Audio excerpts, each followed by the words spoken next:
Olá, mais uma vez, Um grande prazer meu poder compartilhar da graça e do amor desse Deus maravilhoso, que foi capaz de entregar o Filho dele por você. Já pensou nisso? Eu falo que eu tenho vivido esses últimos meses me apaixonando cada dia mais por Deus, Porque eu tenho conhecido mais o amor dele, experimentado mais daquilo que ele foi capaz de fazer por mim. E cada dia que passa, o Evangelho tem se tornado mais simples, mais prático na minha vida. Isso tem feito um bem muito grande para a minha vida, sabe? E é isso que eu quero repartir com você, compartilhar com a sua vida, com a sua família, para que você descubra, o que Jesus fez para você, o que você tem direito, qual que é a sua herança. E uma coisa que eu quero falar com você nesse dia é a respeito de para onde você tem olhado? O que você tem, onde os seus olhos têm se fixado? Aonde você tem, olhado atentamente, vamos dizer assim? Tem um texto aqui na Palavra de Deus que eu quero ler com você, que está escrito assim, capítulo 12 de Hebreus, a partir do verso 1. O capítulo 11 de Hebreus todinho está falando sobre a fé. E termina falando sobre os heróis da fé, aqueles que estavam com os olhos firmes em Deus, os olhos firmados na palavra, e eles passaram por lutas, passaram por provações, tribulações, e todos eles foram mais do que vencedores. Deixa eu fazer só um parênteses a respeito disso. Às vezes também eu não quero trazer aqui de maneira alguma a conotação de que o Evangelho é um mar de rosas, que entregou a vida para Deus, tua vida vai dar tudo certo, quando eu falo tudo certo, é tudo certo de acordo com o que eu acho, de acordo com o que eu penso. E não é nada disso, viu? O Evangelho, ele tem muitas surpresas para nós. Existirão dias que você vai falar, Deus, cadê você? Parece que eu estou sozinho, parece que o Senhor me deixou, mas uma coisa eu faço, eu creio no Senhor, os meus olhos estão no Senhor. E você vê o milagre, você vê a manifestação de Deus, você vê a interferência de Deus, você vê que as coisas vão sendo diferentes. Então, é desse Evangelho que eu quero compartilhar com você. E no capítulo 12, começa dizendo assim, portanto, também nós, visto que temos a rodear-nos tão grande nuvem de testemunhas, desembaraçando-nos de todo peso e pecado, que tenazmente nos assedia. Então, a primeira coisa que cabe a mim e a você, nós nos desembaraçarmos desses pesos e desses pecados, Cabe a mim e a você permitir, Deus, o que está errado na minha vida? O que o Senhor não concorda na minha vida? Sabe? E cabe a mim, Deus, Ele deu autoridade para você e para mim, para nós, no nome de Jesus, falarmos, eu não vou fazer mais isso. Eu não tolero mais isso na minha vida. Um dia Deus falou assim para mim, Marcelo, você precisa tolerar pecados e falhas na vida dos outros, mas ser intolerante com pecados e falhas na sua própria vida. E às vezes nós fazemos ao contrário, Às vezes nós somos rápidos em julgar, em questionar, em apontar o dedo na vida dos outros. Mas para nós, Deus entende, Deus tem misericórdia, Deus isso e Deus aquilo. E é exatamente ao contrário. Então esse texto aqui fala o quê? Para mim, Marcelo, para você, se desembarace disso, saia desse emaranhado. Pastor, como é que eu vou sair? O Espírito Santo, ele veio para me guiar, ele veio para andar na minha frente, ele veio para me levar para o caminho da verdade. Então o Espírito Santo me ensina, me ajuda, eu quero ser guiado por você, me ajuda a sair desse embaraço que eu arrumei na minha vida, me ajuda a me desvencilhar dessas coisas que estão me prendendo, do peso e do pecado que tenazmente, Eu lembro daquela, quando eu era criança ainda, da cola tenaz, É essa cola aqui, tenazmente, algo que gruda, que cola, tenazmente nos assedia. O que é um assédio? Assédio é aquilo, você não vai ser assediado por aquilo que você não gosta. Você não vai ser assediado por aquilo que não vai te despertar nada. Não é verdade? Então, eu entendo com esse texto aqui, que o pecado, ele tem um peso, eu preciso me desembaraçar dele, e eu preciso o quê? Eu preciso entender que é algo que vai ser algo agradável para mim, para minha carne, para minha alma, e que se eu deixar ele vai ficar colado em mim. Então, desembaraçando-nos de todo o peso e do pecado que tenazmente nos assedia, corramos, não é para andar não, é para correr com perseverança. Corramos com perseverança, sabendo que existirão obstáculos. Corramos com perseverança a carreira que nos está proposta. De qual maneira? olhando firmemente para o autor e consumador da nossa fé, Jesus Cristo.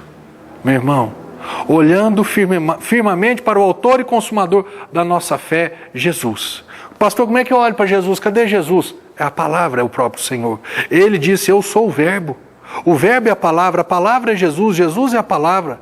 Então, quando existe uma carreira para você e para mim, para nós completarmos, existe uma jornada, existe uma caminhada nessa vida, para que eu e você cheguemos ao final vencedores, conquistando, ganhando, eu e você precisamos olhar exclusivamente para o Senhor. Nós não podemos ficar olhando para as outras coisas. Esses dias Deus me ensinou a respeito disso lá na igreja. Eu estava num momento de oração ali, orando em línguas, e Deus começou a me falar sobre isso. Ele falou assim, Marcelo, eu te dei um fundamento firme, um firme fundamento, para que você olhe fixamente, para que você não fique disperso. Você já imaginou se Jesus fosse de um jeito hoje e no outro dia fosse de outro jeito? Se à tarde ele fosse de um jeito, à noite ele fosse de outro? Igual, principalmente aqui em Poços de Caldas, né? Que de manhã é uma temperatura, à tarde é outra e à noite é outra. Às vezes amanhece um dia claro, bonito, e chega na hora do almoço, choveu, à tarde já abriu o sol de novo. Imagina se Deus fosse tão mutável, tão variável dessa maneira. Por isso ele estava falando, Marcelo, eu te dei um firme fundamento, para que você olhe, para que você não fique disperso. Aí ele me falou algo mais interessante ainda. Ele falou assim, sabe quando que você erra? Quando você começa a dar mais valor para as circunstâncias que são mutáveis e variáveis, do que para mim e para a minha palavra, que é uma palavra imutável e ela não volta atrás, eu não volto atrás. Ele falou, Marcelo, eu não sou homem para mentir, nem filho do homem para me arrepender. O que eu falei eu vou fazer, o que eu prometi eu vou cumprir. Está escrito lá em Números capítulo 22 ou 23, se eu não estiver enganado. Meu irmão, Deus tem essa característica.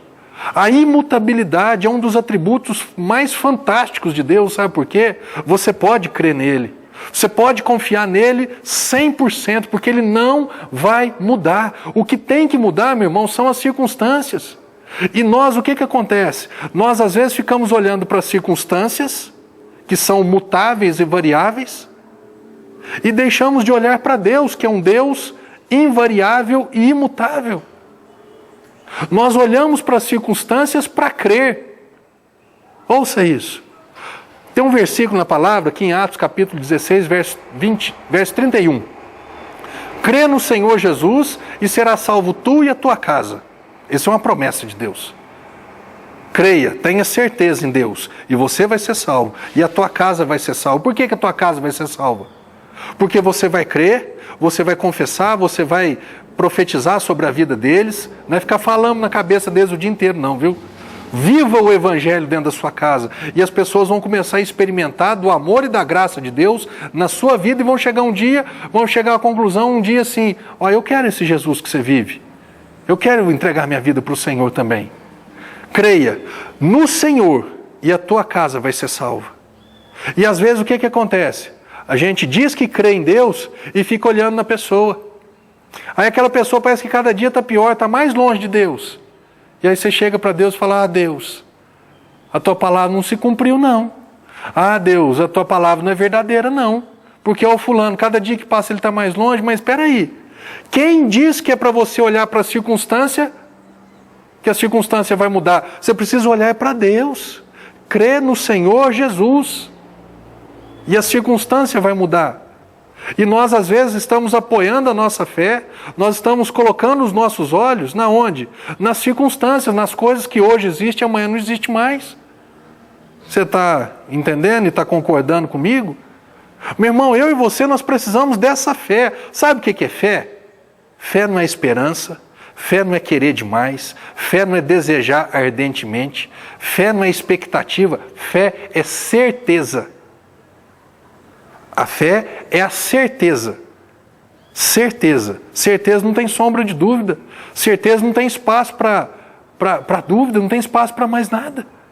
Por isso ele está dizendo, para que essa caminhada que eu propus para você, qual que é a caminhada que Deus propôs para você e para mim? Para que você vá e dê fruto e o seu fruto permaneça. uma caminhada de uma vida abundante, uma caminhada que em meio a todas as tempestades, nós somos mais do que vencedores em Cristo Jesus. A caminhada de que, se você ouvir e der crédito à minha palavra e praticar, os ventos virão, os problemas virão, mas a tua casa ela não vai cair, porque ela está sendo edificada sobre a rocha. A rocha é Jesus Cristo, a rocha é a palavra. Essa é a caminhada que Deus nos propôs, para que eu e você cheguemos ao final dessa caminhada inteiros, né? Vencedores. Tem um jeito, arranca as coisas que não prestam da sua vida. Isso cabe a mim e a você. Ah, Deus, tira isso da minha vida. Não. Você vai começar a falar assim, ó, em nome de Jesus eu não aceito mais isso na minha vida. Você vai ver como é que funciona. Creia no nome de Jesus e comece a usar o nome de Jesus. Você vai ver o nome de Jesus agindo em favor da sua vida. Do outro lado, olhando firmemente, né, tem mais aqui, né? Correr com perseverança. Saiba de uma outra coisa, existirão obstáculos. Obstáculos naturais do cotidiano, da vida normal, e obstáculos espirituais, que o próprio diabo vai querer, né, criar, armar estratégia, cilada, coisa errada na nossa vida. Desembarace das coisas erradas, corra com perseverança, olhando firmemente para o autor e consumador da nossa fé, Jesus Cristo. Olhando só para Ele. Olhando para essa palavra, não é para as circunstâncias não. Porque se você olhar para uma nuvem agora, daqui meia hora talvez a nuvem não esteja lá mais. Se você olhar para uma circunstância hoje e apoiar a sua fé naquela circunstância, uai, cadê a circunstância? Não tem mais, já mudou. Deus, meu irmão, Ele é imutável. Amém? 2 minutinhos nós voltamos, nós vamos continuar nesse assunto.